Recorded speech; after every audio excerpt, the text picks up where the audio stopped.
안녕하세요, 모듬채소입니다. 오늘은 2022년 8월 21일, 이번 영상에서는 지난 금요일 니오가 왜 하락했는지에 대해서 모틀리 풀 기사를 번역을 해보겠습니다. 자, 키포인트 첫 번째, 니오는 유럽과 그 너머로 사업을 확장하기 위해 노력하면서 일부 거시적 역풍을 맞고 있습니다. 두 번째, 최근의 문제는 전력 소비를 억제하도록 강요하는 가뭄에서 비롯되었을 수 있습니다. 세 번째, 1년은 부정적인 전개로 투자자들은 니오가 다음에 수익을 보고할 때 나쁜 뉴스가 올 것이라고 생각하고 있습니다. 자, 본문입니다. 무슨 일이 있었는가? 중국 전기차 제조사 니오는 좋은 한 주를 보내지 못했습니다. 니오 미국 상장 주식은 이미 지난 5거래일 거의 10% 정도 하락해 있습니다. 여기에 오늘의 하락도 포함되어 있습니다. 지난 금요일에 4.32% 하락했습니다. 투자자들은 니오와 현지 다른 전기차 제조업체에 영향을 미칠 수 있는 일련의 거시 경제 뉴스의 압박을 느끼기 시작했습니다. 이번 주 초 중국 국가통계국 NBS가 발표한 자료에 따르면 다수 주요 경제 지표가 기대에 못 미치는 것으로 나타났습니다. 이로 인해 중국 인민은행은 소비자 수요를 자극하는 데 부분적으로 도움을 주기 위해 금리를 10 베이시스 포인트 인하했습니다. 이는 니오와 같은 제조사가 지난 봄 코로나19 관련 락다운으로 생산과 수요 양쪽의 저하에서 생산량 증대를 이제 막 하는 데서 나온 것입니다. 최근 중부 가뭄으로 인해 당국은 제조업체들이 전력 소비를 줄이도록 했습니다. 이러한 제약은 현재 진행 중이며 궁극적인 영향은 아직 알려지지 않았지만 니오 및 기타 전기차 제조업체는 수력 발전 전력 공급량의 감소로 인한 배터리 생산량의 감소로 인해 영향을 받을 수 있습니다. 자, 이게 매일경제 8월 19일 기사인데요. 이렇게 가뭄의 구름 씨앗을 쏘아 올린다고 합니다. 지역은 중국 후베이성 이창의 쯔구이현. 자, 이게 중국 지도가 있는데 여기 후베이성이 있고요. 또 후베이성으로 가보면 우한시가 이렇게 있네요. 자, 그래서 중국 중부가 니오는 또한 최근 배터리 수압 스테이션 가입 프로그램과 관련된 수익을 잘못 전달했다는 공매자의 혐의를 조사하기 위해 독립적 위원회를 구성했습니다. 경영진은 그 수익이 보고되는 방식에 어떠한 부적절함도 없다고 생각하지만 투자자들에게는 여전히 과제로 남아 있습니다. 현재 진행 중인 많은 과제가 있지만 니오는 여전히 유럽 및 북미로 시장을 확장하기 위해 노력하고 있습니다. 그러나 최근 잇따른 부정적인 뉴스는 이번 주 니오 주식이 하락세를 보이고 있는데 힘을 보탰습니다. 니오를 장기적으로 유망하다고 보는 사람들에게 다각화된 포트폴리오에서 공격적인 포션으로 추가하는데 현재의 하락은 기회가 될 수 있습니다. 자, 여기까지 끝났는데요. 니오 하락에 대해서 모틀리 풀 8월 16일자 기사를 추가적으로 읽어보면 일단 이 19일자 기사에서 니오와 현지 다른 전기 제조업체가 영향을 미칠 수 있는 거시 경제적 뉴스가 있다고 했잖아요. 이에 대해서 좀 더 알아보면은 리오토는 2분기 납품을 이제 2분기 어닝 보고를 했는데요.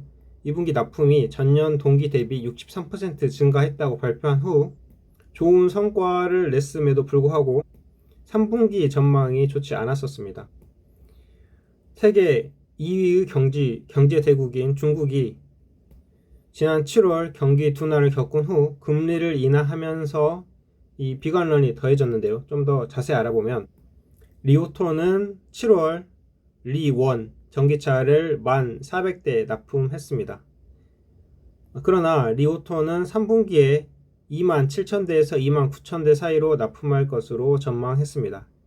이는 전년 대비 7.5%에서 15.5% 상승함을 의미하고 분석가들의 예측 39,000대에는 크게 못 미칩니다. 투자자들은 이러한 실망감이 니오 2분기 결과에도 반영될 것으로 보고 있습니다. 그러니까 미리 주식을 빼는 거죠. 또한 거시 경제적인 뉴스를 보면은 중국의 경제도 불규칙적인 제로 코로나 정책으로 연속적으로 둔화될 수 있습니다. 중국 정부 당국은 7월 경제 활동이 둔화된다는 보고서가 나오자 월요일 금리를 내렸습니다. 실망적인 데이터는 생산량뿐만 아니라 공장에서 생산되는 그 생산량뿐만 아니라 소비자 소비와 부동산도 포함하고 있습니다. 자, 중국 코로나 재봉쇄에 대해서는 이 매일경제에서 또 이렇게 기사가 나왔는데요. 중국의 신규 코로나 확진자 수가 3개월 만에 최고치를 기록했고, 확진자가 계속 증가하면 도시 봉쇄 등 방역 조치가 강화돼 중국 경제에 부담이 될 전망이라고 합니다. 휴가철로 여행객이 중국으로 많이 유입되면서 이러한 현상이 발생했다고 하는데요. 글로벌 타임스는 차오 허핑 베이징대 경제학자를 인용해 상하이에서 대규모 봉쇄가 시작되지 않은 한 하반기에는 큰 문제가 되지 않을 것이라고 말했습니다만, 투자자들에게는 이것도 하나의 변수가 될 수 있죠. 그리고 어제 영상에서도 말씀드렸지만, 니켈 생산량 1위인 인도네시아가 수출 관세를 니켈에다가 부과를 하는데, 현재는 저품이 니켈에만 부과를 할 것이라고 하는데, 이게 고품이 니켈까지 간다면 전기차 전체에 타격을 줄 수 있다라고 보는 시각이 있습니다.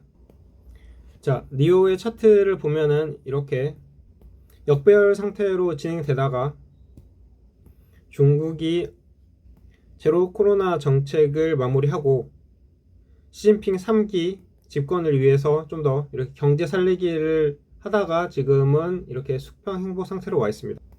이런 횡보 상태에서는 신규 투자는 안 하는 게 좋다고 보고 있습니다.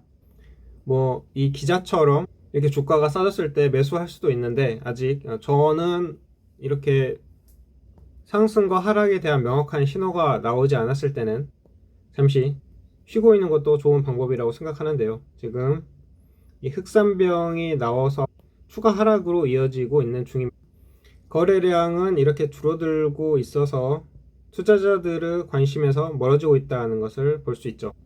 자, 그리고 MACD도 데드크로스, MACD 오실레이터에서도 하락 진동, 스토캐스틱 슬로우에서도 이미 데드크로스가 나왔기 때문에 현재는 좀 관망의 자세로 다가가는 게 좋지 않을까 봅니다. 자, 마지막으로 리오토가 리1 전기차를 1,400대 납품했다고 했는데, 자, 리1을 보면은 이렇게 모양은 이런데 가격은 52,900달러, 그러면 7천만원 정도 하고요. 배터리 레인지가 890km네요. 루시드 에어가 520마일로 되게 기술력이 좋다고 했었는데 이게 836km잖아요. 그렇다면은 어떻게 생각해야 될까요? 자, 오늘 영상은 여기까지 하고 마치겠습니다. 감사합니다.